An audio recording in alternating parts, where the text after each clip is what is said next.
আজকের ওয়েদারটা এত সুন্দর, তো আমি ছাদে এসে ভিডিও না করে পারলাম না। দেখো আমি তোমাদেরকে দেখাচ্ছি, এত সুন্দর ওয়েদার।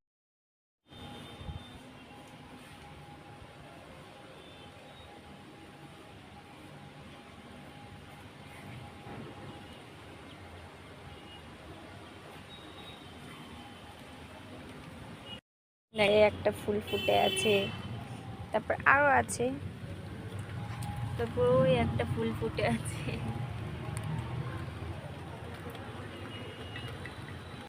দেখো ভাল লাগছে না? ফুল দিলাম, কিন্তু গামছাটা খুলে রে,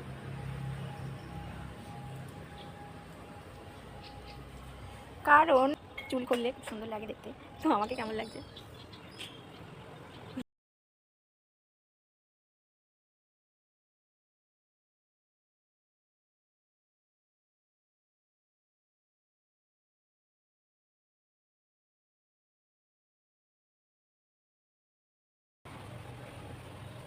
তো চলো এবার নিচে যাই। টাটা।